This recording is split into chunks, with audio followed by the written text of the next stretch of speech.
hospitality. We iced the captain on the strip. Yes. You were there. Was that the bachelor party or was that so. the Vegas, the race trip? No, I think it was bachelor party. Okay.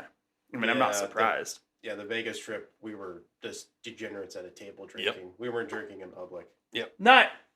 There's two Vegas race trips. We're talking about the original one. I didn't go to that one. Yeah, that we purchased tickets.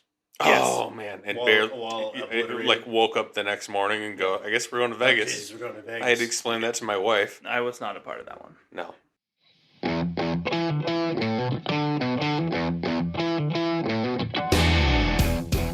Welcome to another episode of the American Beer Review Podcast. Good times with good friends requires good beer. Lucky for us, we know how to pick all three. We're a group of friends who grew up in the Pacific Northwest, giving us a jump start on our craft beer journey. Join us today while Brian, Alec, and Chad review some beer, talk about beer topics, and whatever else comes up. We invite you to pour yourself a drink and hang out with us. All right, gentlemen, welcome back. Another episode, American Beer Review. Good to be back. Podcast. Starter Beers today, brought to you by me. You're welcome. This is Quilter's Irish Death. We talked about it a couple pods ago. Thor went to school over there. Mm-hmm. I kind of came into beer drinking, not grew up with, but came into my own beer drinking. Drinking these out of Ellensburg, Washington. 7.8%. Yeah, you kind of forget how boozy it is. It is heavy. Yeah. This is my most checked in beer on Untapped. Probably. And I will say I probably haven't checked in all the ones that I've had of it. Yeah. But like, because a lot of people on Untapped, they're only checking in like the beer one time. Yeah. And then that's it. This is one of my favorites of all time. So I check in every once in a while. But I'm over 50 Check-ins for this check-ins beer alone? for just this one. Yeah. I should look it up and see. But anytime I go to Eastern Washington, either on the way there or the way back, I make it a point to try and stop. Which finally they have a tap room again, because the one in downtown closed. Yeah. And they went for a while without having any space. And so finally they were able to they opened up a space at the brewery. So yeah, no, so this was one of the captain's favorite beers. Introduced it to me. Thor, obviously, same thing over there. But yeah, we had like about a 2-year head start on this before it started showing up in stores. Crazy, yeah. So it's a great segue into my beer thought of the week. Is 2 pods ago we reviewed Boundary Bay's Scotch Ale, right? And their distribution strategy is nothing. Keep it super local. right. Versus Iron Horse has been massive distribution. Well, massive for a smallish. But brewery, they're trying to get it out to as many people as possible. While remaining independent. As possible. Yes. Yeah. Yeah, they're not run by AB or. I mean, there's things. a certain size of your distribution network or your production. Well, you've got to have somebody come in. Right. But 2 sides, same state, different sides of the state. Yeah. One of them remaining kind of fiercely local, and the other one trying to push it a lot more. We saw Irish Death in Trader Joe's. You see it in Safeway. You see it in grocery stores. If I am flying across the country and if I saw I'm never going to see it, but if I saw a Boundary Bay in Florida on tap or I'm 100% going to buy it. Yes. Like, I'm supporting home roots. Like, oh my, it's crazy to see. And it's Irish Death, still the same way. You see it a lot more outside of the Pacific Northwest than you would some of the other regionals, but I would still go, I'm supporting them. Like, that's my hometown beer. Like, that's awesome. Versus you get to, and I think we talked about it, is like Widmer Hef. Is that almost win national for a minute? and then it's kind of retracted, and it's not as special. And the other one that I was thinking about was Elysian. So Elysian used to be, that's Seattle. It's like that's downtown. The Elysian Brewery is right across from the stadium area.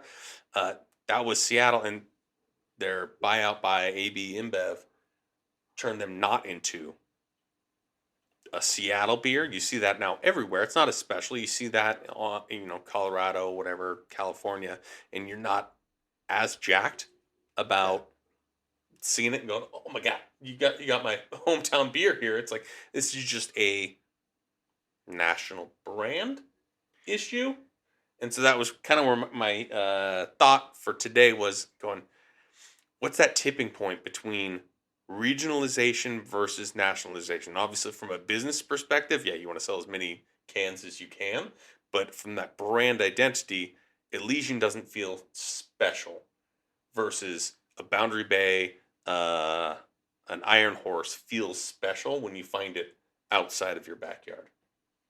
Yeah, I think one of the key things is just like, first, I was almost offended when you lose Elysian as like the craft, right? That it's bought by AB InBev.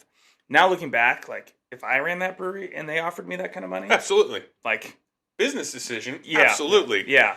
But from a craft brewing enthusiast, and I've heard craft beer enthusiast, I've heard some people who like, there are people who I guess maybe are not as beer nerdy as maybe I am, that like don't have a problem with Elysian, that they'll buy Elysian every time. If I'm going into a store or I'm going into a bar and they have craft beer on tap or available, and there's Elysian and something else that I know is more independent, I'm going to buy the independent one every single time. Now, if somebody hands me an Elysian beer, I'm not mad about it. I'll drink. It's still very good beer. Right. That's kind of was going in the back of my head. Is like, yeah, it sucks that it's corporate, but it's still really good beer. No, it's still fantastic beer. It hasn't fallen off a slope. No, there's no knock on the beer at all. It's just sort of that feeling, and then the counterpoint to that, or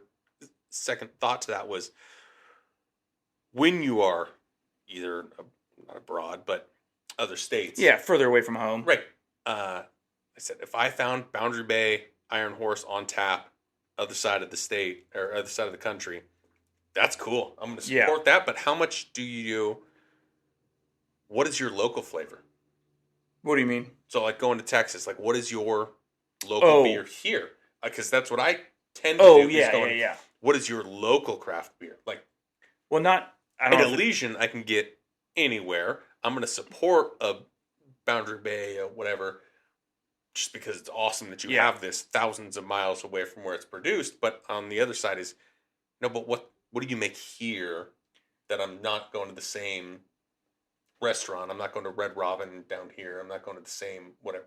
I'm kind of here for the flavor, like the local thing. Flavor. Anytime I'm on the East Coast, I'm drinking Yingling. Because they do not have it over here. And so, like, that's an easy one to grab. You go to a bar and you can kind of settle in, but I'll start with a Yingling because I know I like it. I don't get it at home. And then you can start to feel out like, okay, well, what's the next thing? I mean, earlier this year I was down in San Diego. And tons of breweries and options for those types of things.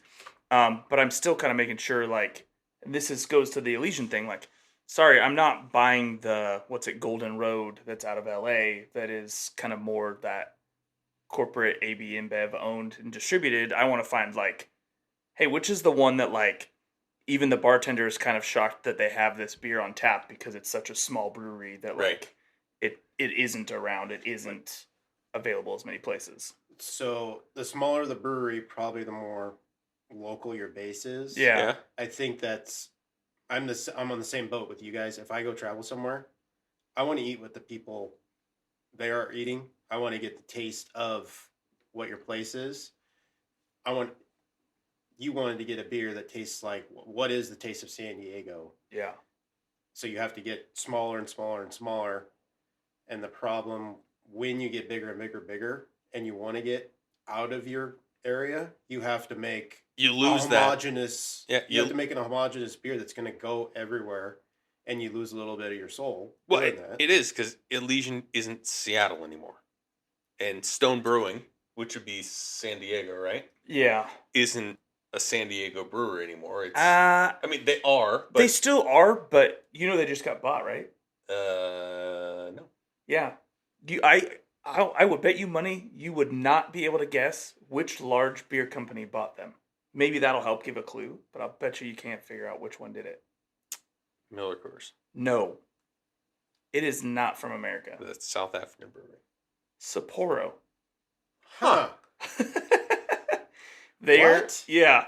So Sapporo purchased them, and they are about to start brewing Sapporo at their locations. Like it'll be like domestically made Sapporo beer. Yeah. And so they're starting to have. But all that being said, that's wild to me. If that's all Sapporo's going to have them do is make our Sapporo domestically. I mean, I can imagine. Why couldn't you just bought somebody who would set up a ghost kitchen to do the same thing? Other than wanting to have Stone Brewing as a gem in your portfolio of beers. It's growth. Yeah. Well, I guess, for a Japanese company to get growth, you got to go out of Japan. Yep. And that's kind of where they're at, is they're so hemmed in. Yeah. Because we've seen it in the company I work for, is to find growth, you got to find it internationally.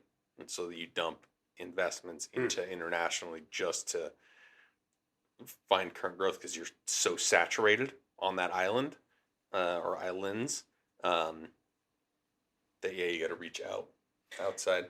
I'm interested to hell if they after a few years down the road, if they let Stone Brewing go ham and start making some beers for like Sapporo to take back to Japan, but they let them sell it stateside, like a Sapporo Stout or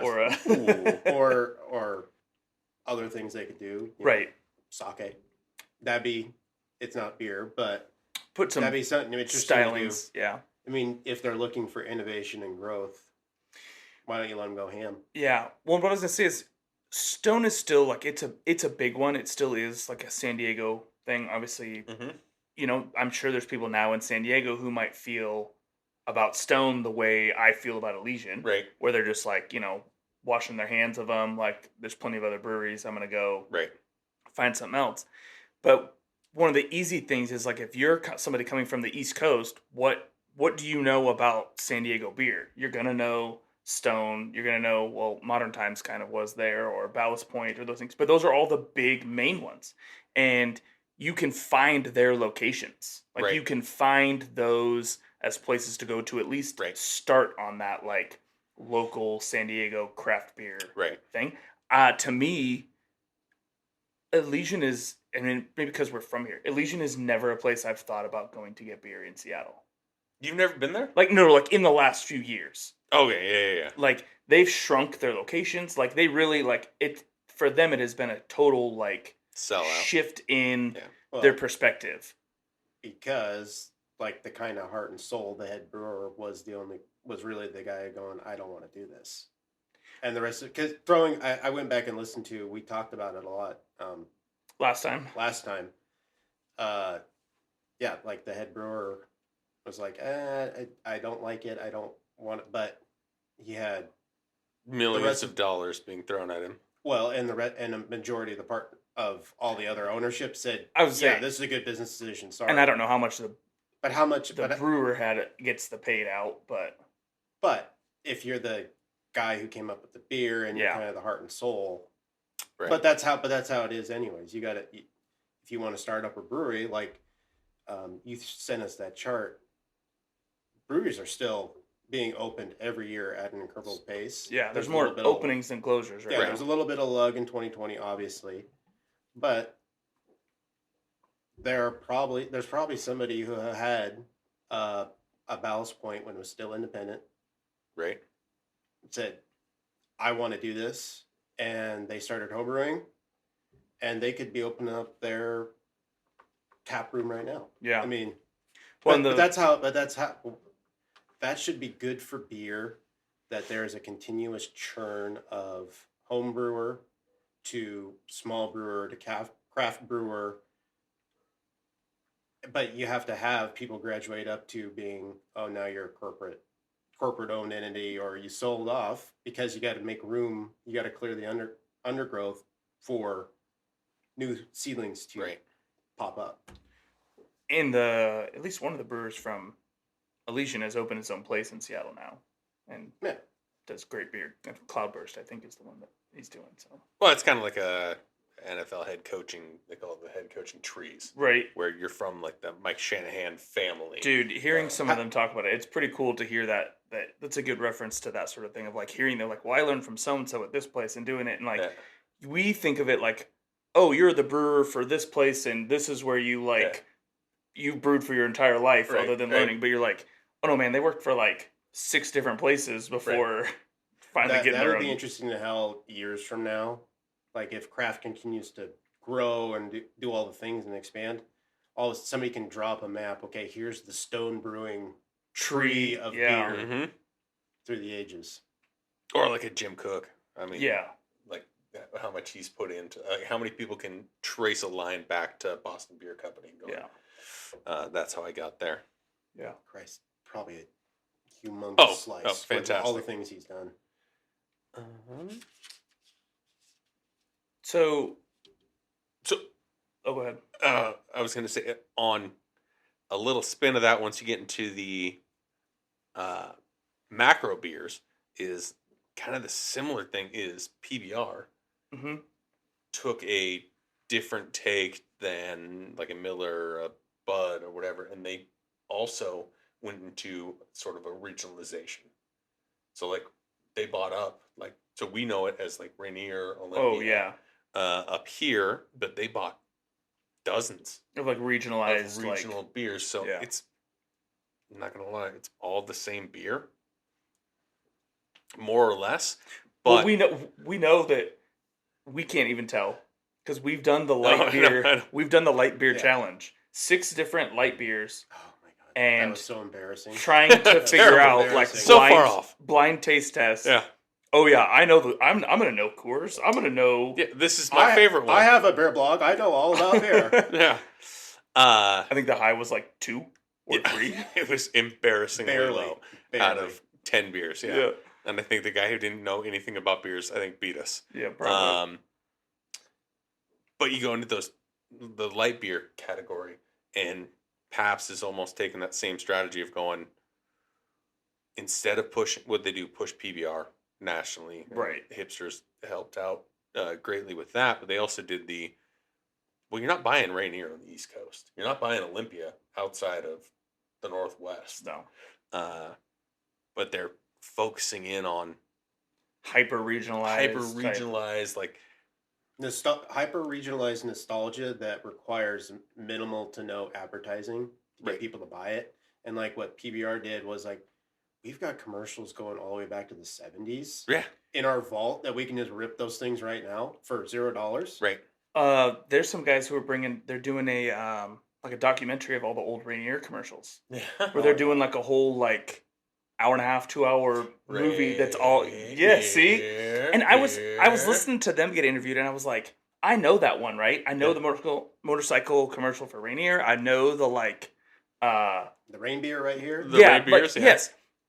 Were those actually on TV when we were growing up? Like, I don't even remember like seeing it on TV. It's just such a like known quantity of in this area that like even if you never actually saw them, you still all know them. Like you see enough of it, you've been around enough that like. And so that's here, but they're capitalizing on that across the country, each individually, instead of trying to push PBR as the national brand. I mean, it still is, but they're capitalizing. Olympia, I mean...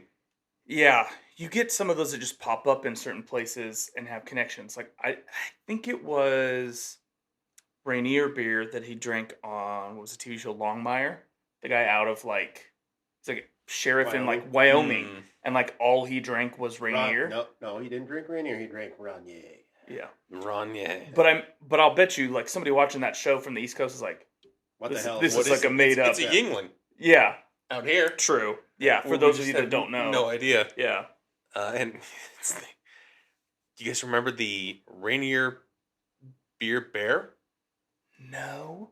Oh, man. Would have been early 80s. Bear broke into a campsite and into their cooler and ate, drank, whatever, like 16 Rainiers and one of their, like, Bud Lights. Other beers. Oh. So it was, they ran with it for like a commercial. Itself. It does. It writes itself. 36 cans of beer and ignores the bush. Oh. Oh, sorry. Oh, man. That's hilarious. Oh, this is so dumb. I've only seen it because of the t-shirt. There's a shirt that they've made. The Rainier Beer Bear? Where it's like with Rainier cans like sprinkled all around his feet. Yeah. Okay. I said I didn't realize that was like a real thing. It's probably because Rainier has. Oh, I'm not going to say it's better than a Bud Light, but it's got way more flavor than a Bud Light, and the Bear's probably like, I need to put some calories on for winter or something. No idea. Allegedly, we couldn't tell the difference. Do we have Rainier in that? I don't know. I think we need to redo that one. No, because we put them in red cups, so you couldn't. We took the visual component out. No, it was clear. Were they clear cups? No, they were red. I thought we put them in solo cups. Oh, I don't remember now. What I will say, the new we'll thing. Redo it for posterity. I think yes, we need to redo it because the problem is like you shouldn't include like Coors and Coors Light. Like, did we do both of those? There was a few where we did some of the weird things because I think I only got one right, and it was the Korean height beer. Because it was so easy. Because it's like so the different. blatantly rice beer. Yeah. Like, yeah. Those ones were a bit more obvious for that style. I don't think anybody got. No, I don't think anybody got the difference between the heavy and the light version of a beer. No. Yeah, I thought they were all lights, but yeah. I think doing it again with just a few more minimals. Like, let's start with just like 3. Yeah, like, well, that one's a little easier to like process of elimination, but like they all got to be. They either got to all be heavies or they all got to be lights. We can't go between weight classes. Well, or it can't be like you could do a Bud and a Coors Light or and a Miller, but not like you don't want a Bud Light and a Bud. To me, I think that would be. Yeah, no, you're right. We can try it. I think we'll do terribly. I think so. We all thought we were going to crush that. Oh, yeah. I was the swagger going into that to have only, 2, right? And they're basically guesses. Yeah, the amount of ego that vaporized that day in that house was monumental. Yeah. Yeah, it did not go well. Should we review a beer? We should review a beer. This Thor brought this today. You can tell us what it is as Brian pours out a couple. From Belching Beaver Brewery down in California. They've got 4 locations. I think tap rooms. Originally out of San Diego. Yes. That's very good. And then looks like they got quite a bit of distribution all throughout the West Coast, which was going to make me very happy when I need to go find some more. Yeah. This is glass. No, let's rip it out of the can. This is, like I said, a peanut butter flavored milk stout. Weighing in at 5.3 ABV, and we're ripping them out of 12-ounce cans today. So I'm trying to check. So. Yeah. That is a peanut butter and jelly sandwich smell. Oh my god, that's fantastic. Coming out of it, and we're not intentionally doing novelty beers here. This is just no. I needed something weird to get for the we're getting into the winter season. Yeah, and that's I don't know about you guys. I tend to get in my weirder flavors or like. No, heavy beer is definitely good. I mean, it's 40 degrees outside today. Yeah. So yeah, no, that is a thicker beer. It's dark. I can see it in your guys' glasses. So I've had this one before. Man. You have had this one before. So this before she realized she was gluten-free, this was my wife's favorite beer. I can see why. Yeah, one of her first descriptors of it was This tastes like creamy peanut butter. I'm getting it there now. This was her first like post-pregnancy beer. So they have variations of it as well. So one thing to note, it does contain lactose. So you're going to get like some of that creaminess is going to come from Feeling a little bit of it. Yeah, having that in there. You can also find them. There's a nitro version. Ooh, nitro with a little bit of the bubbles in there would be Yeah, perfect. so you can do them. Yeah. I forget bottle or can, but they'll do like a nitro. That would screwed up. They had the nitro available on the site. I should have, but oh well. And then I think But I can always do it again. a while they did like a milk stout, like a latte version. I don't know that I had that one, but there was another like variation of it that I know they had, and had not yet had. But yeah, this I think it's one of the. I'm not gonna drink a ton of them. Like, kind of go into the general like, hey, how is this fitting into my beer fridge rotation? This can have a spot in my beer fridge, not my like in-house fridge. Inside fridge. I think it's a if you have a good sized beer fridge, this is a fun one to have. Like, and I think the 12-ounce cans like that size is kind of perfect. This is a good size for it. Mm-hmm. It's like you said. It's. I know what you're trying to say. I don't know what I'm trying to say either. It's almost like a treat. Like, it is a little bit of like, you want something sweet, you want a beer. But it's not. It's sweet, but it's not sweet. I guess that's what I was kind of going for. Correct. It doesn't have like that. It's more like naturally sweet than like added sugars or added like it's Four Loko or whatever. Yeah, sugary. That like there's this almost like candy. Mike's Hard, whatever. Yeah, it's that. Okay, I know what it is now. That lactose is throwing me off. Also coming off a cold. Yeah, that's just a good stout. Mm-hmm. But for me, that peanut butter, like I smell the peanut butter. I don't taste it as much. I don't taste it until the very end. Right. It's It's the finish. The aroma is almost like those Nutter Butter, like little cookie things. This is totally a Nutter Butter. Yeah, that like with a bit more like chocolatiness. That because I don't know that they made those with any chocolate, but like if you dipped it in some chocolate, I don't know. No, I like it. It's a Nutella Nutter Butter. There you go. Something which is like not that. chocolate, nice. but hazelnut. But oh yeah, you're right. Still. So no, not exactly. But it's kind of like that. It's like that, but not. I think I'm agreeing with you guys. This is definitely a beer fridge. This would be a nice dessert.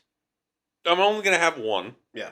Yeah. It's not something I'm gonna do. I mean, I might honestly. This might be a splitter. You know, split it with somebody. Yeah. Which is what we've done, except for you. But I think it's one to have in the fridge, especially like if you're having company over. Like, this is one that, like, if my sister comes over, she doesn't want to touch any of the IPAs, but like some kind of stout, some kind of peanut buttery something, like this is one where you're like, oh, here you go. Like, I got this one for you. And then every once in a while, I'm going to have one as well. What's the ABV on it? It's only 5.3. Oh, so it's perfect for somebody who's not like a traditional beer drinker. Mm-hmm. They're not going to have a whole bunch of light beers. Or for somebody who is, it's a good starter beer. Mm-hmm. This is something a little different. Yeah. And again, you're not going to have 3-4 of these. No. The only time during summer I'm probably drinking something like this is like around a campfire. Okay. Yeah, the sun has to be down. Yeah. This is not a sun-up beer. No. I don't know how this would handle getting warm. Ooh, well, I guess I could leave my glass here. We can experiment later. Keep it out for a while. But no, I would not drink this. I don't traditionally drink I don't like my stouts warm even though technically you should, because they're made in England and English people drink warm beer. Good for them. Yeah, I like my beer cold. Yes. I haven't checked it in a while, but I've checked it in at least 3 times.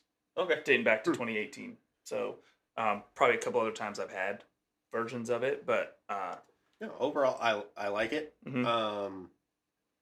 After doing the parse amount of research I did into them for the review, I'm gonna try to snag some of their more everyday, or find a spot locally for me, because I could not find them anywhere here in my area. But we will look at that. You can find some Belching Beaver randomly. I find some, actually, Is it Belching Beaver that I am thinking of? I almost bought a mix pack. Is it theirs? I almost bought a mix pack That'd be a good at Total Wine. It was just like an 8-pack of Tall Boys.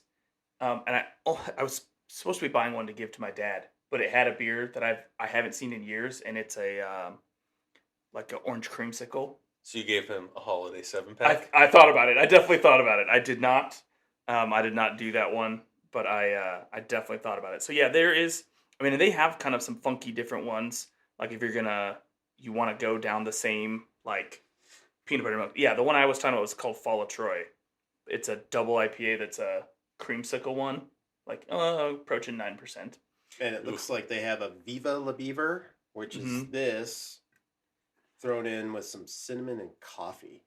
They've got like that might be kind of nice horchata versions. They've got so this is also. I mean, I don't know how they would feel about it. It's basically a San Diego brewery out of Oceanside, so just north of San Diego. So still apparently keeping with our theme of talking about San Diego today. And they are a certified independent craft brewer from the Brewer Association. And we've gone back and forth on what that means. They actually have the definition. I could pull that up. I was gonna say, no. I think we know what the definition means. I think we have gone back and forth on what we feel about it. Because at one point, Boston Beer Company was a still are craft brewer, or not craft, independent. And they are independent, but brewer. Yeah, that's the thing. For a long time, it was about the size. I feel like we've talked about this so many times. That it's about the size of what your production is. How many barrels a year you do. But Boston Beer Company is the one that they keep expanding the limit, basically to keep it in there. Because they're still independent. They just are that big.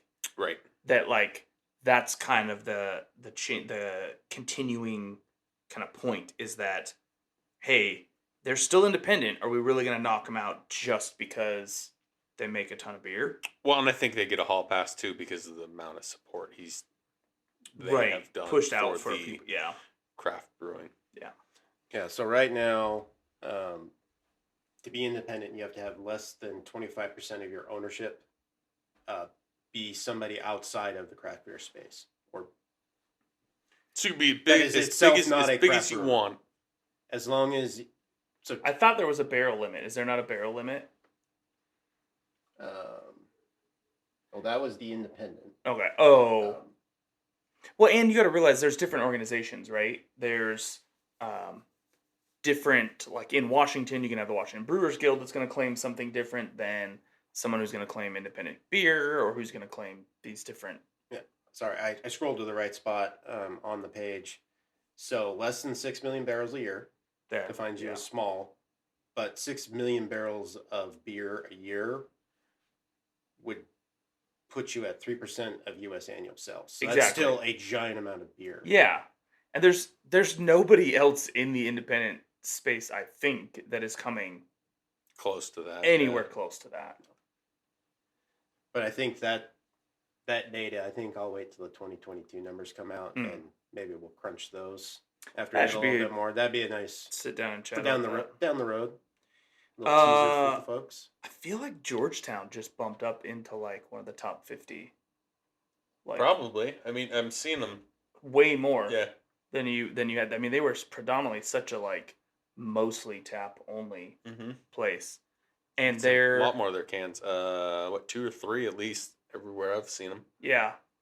And they still sell a ton of growlers, which I don't do growlers as much anymore.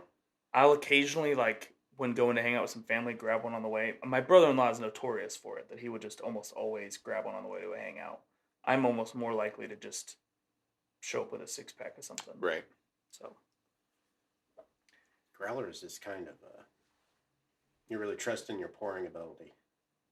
Oh, somebody's house. The first pour of a growler is always disaster. It's the pouring ability and we're finishing this. Yeah. Yeah. Because there's nothing left over after a growler. I mean, back in our, late 20s, mid-20s.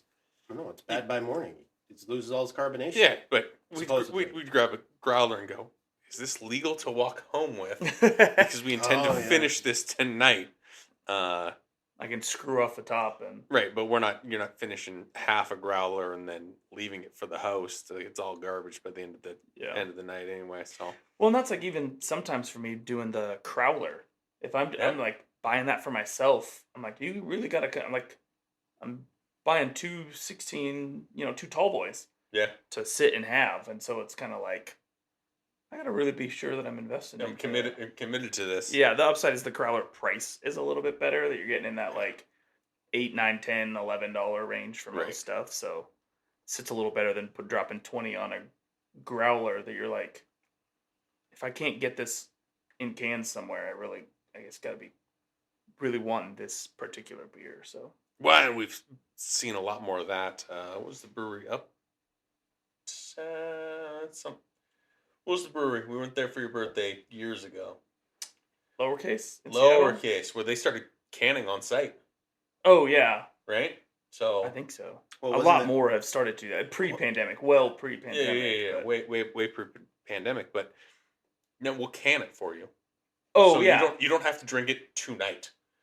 Well, that's the crowler idea. But that was because at the birthday party, didn't they buy like a certain number of gallons of beer? That we had I think it was before that, but yeah. Yeah, but that's the idea with the crowler is that it seals a little better than like your glass. Like what we used to do for Iron Horse, going all the way back to our Irish Death, is like getting the literal like brown jug with the white twist off top and filling that up. Like that's not going to last till morning. Like you might be lucky if the next day not opening it from when the brewery filled it. But with the crowler, you're kind of more getting like the potential for like 2 or 3 days worth of. If you don't open it. Yes.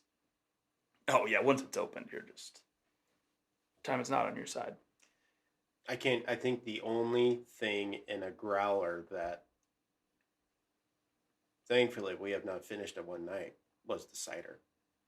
Oh God. We're making another one this year. Oh jeez. Another one, I mean, we're making 2 barrels. Huge, I was gonna say 2 barrels this year. 2?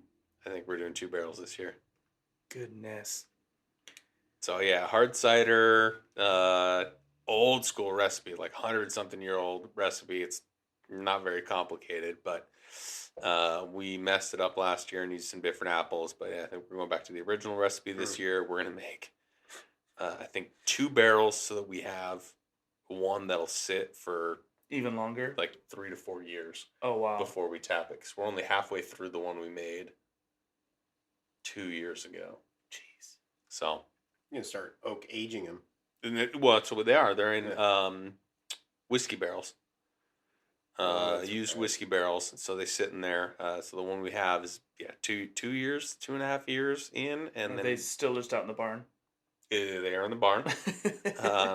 So I think the plan is to do 1 or 2 this year and just let them sit forever.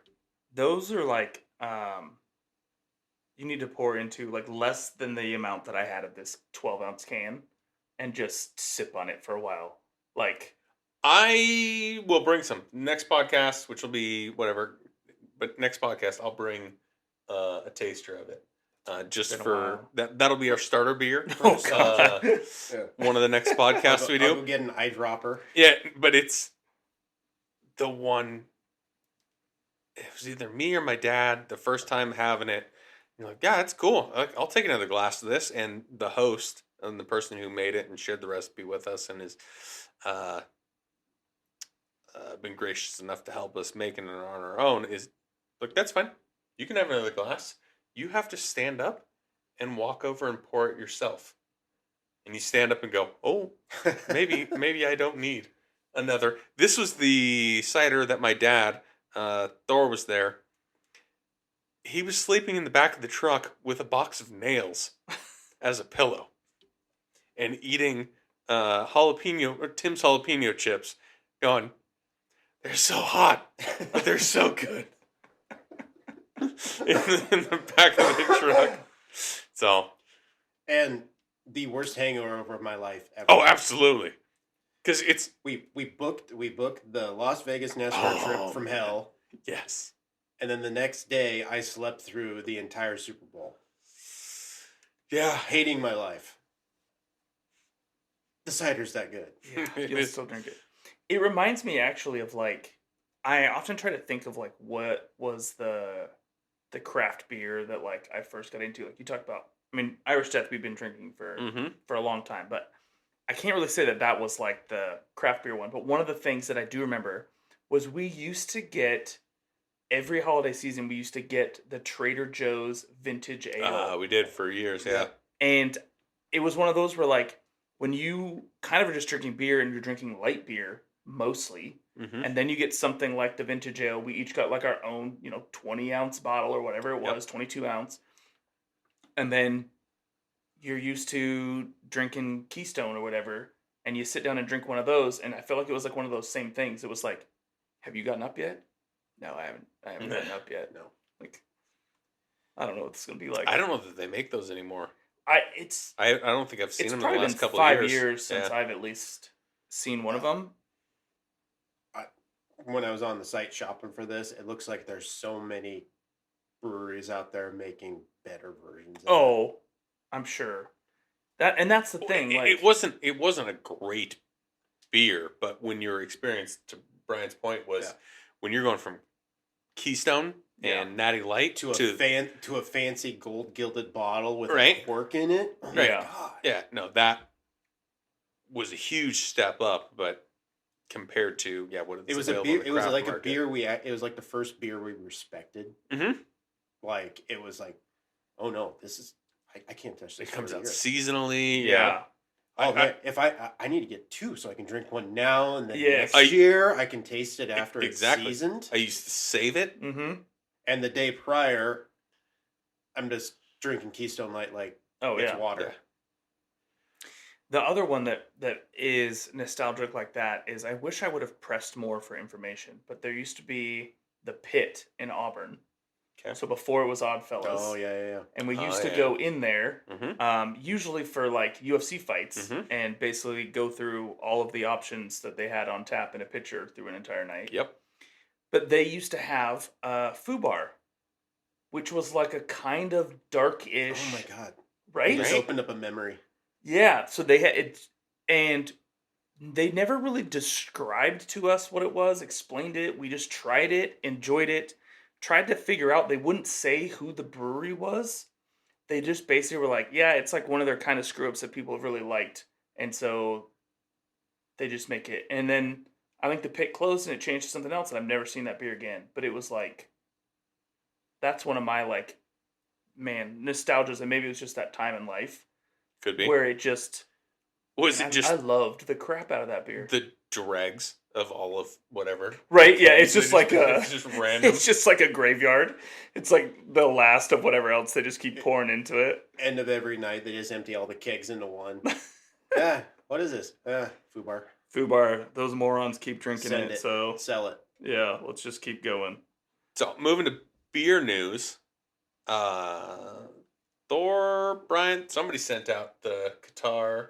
Oh, yeah. What a zoo that is. What is going on? Well, and when I think it was me that sent it. When I sent it, it was like, hey, they're making Budweiser hide, like, their stands. Yeah. In the stadium. In the stadium. Hide the stands. Actually, it was around the stadiums. I went through it. I went down a rabbit hole. Yeah, it was hard to kind of... That. But, it turns out, nope. No beer. Gone. Except, do you know what beer they are selling? NA? Yeah, Bud Zero. Bud Zero, I saw that. They're still allowed. Yeah. It's such a...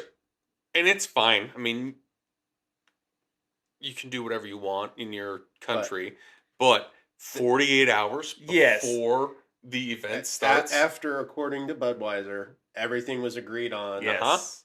And Budweiser is one of the largest sponsors of FIFA in general. $75 million.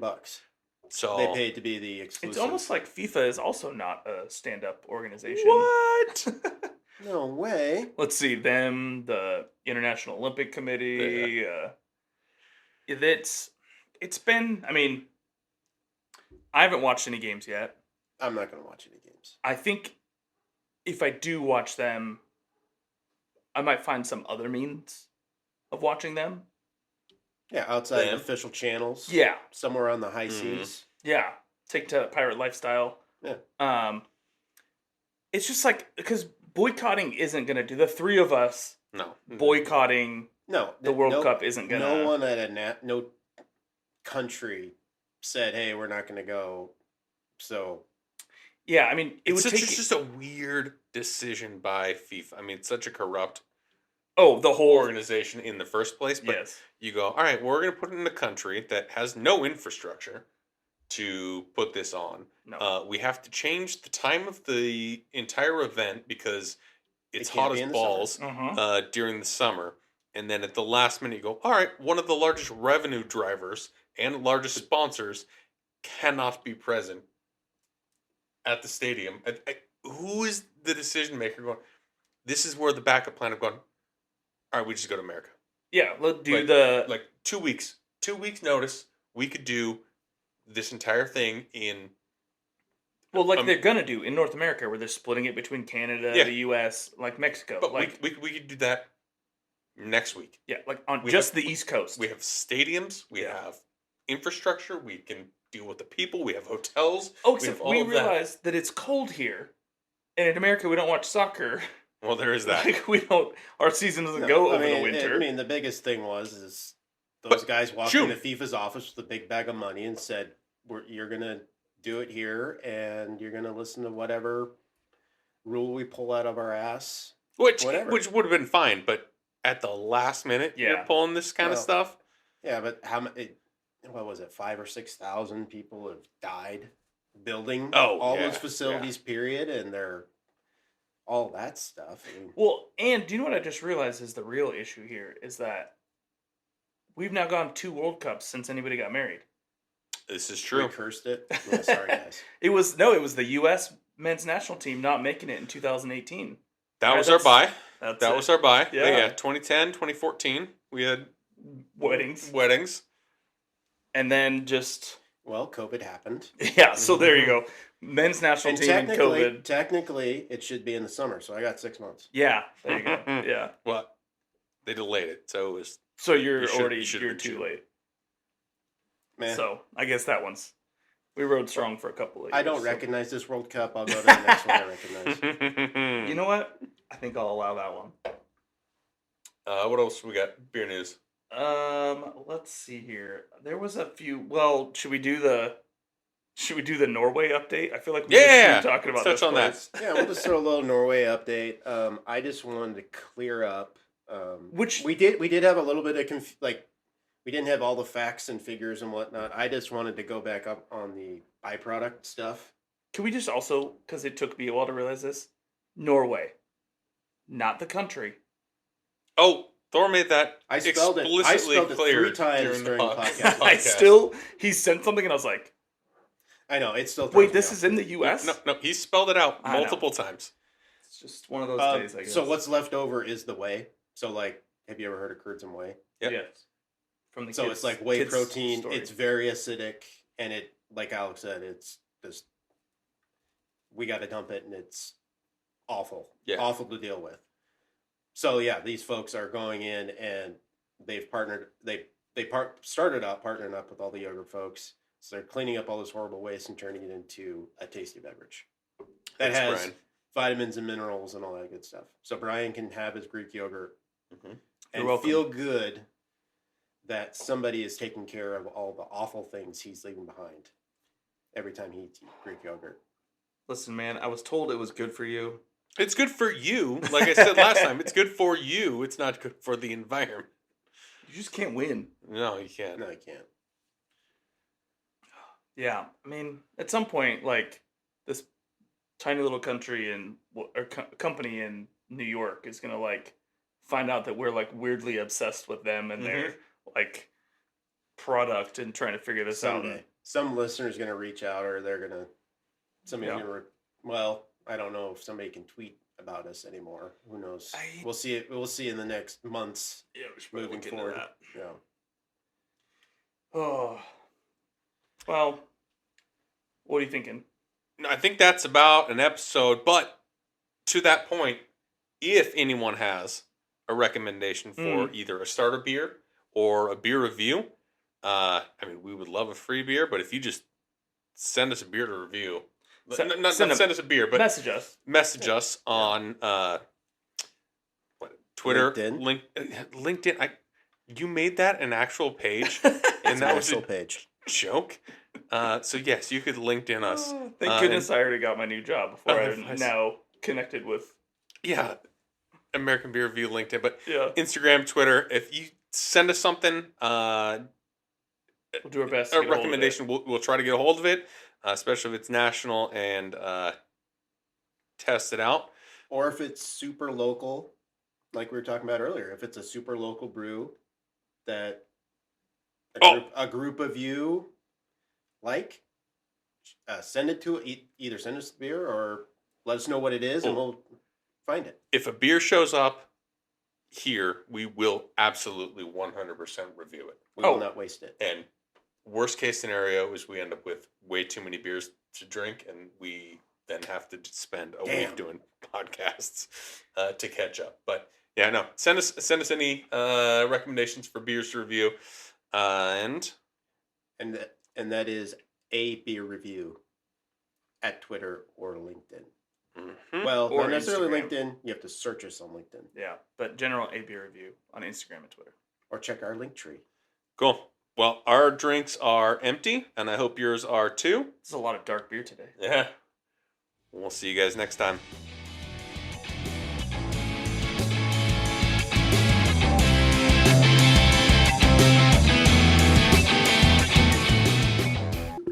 What? Yeah. Can you please say what that beer is again? So I think it's Evil Twin. I can't remember if it is, but they do a beer called Sweet Baby Jesus. God, that is good. Like a peanut buttery, and then I think they do one that's called Even More Jesus. Oh, does it come out during Easter?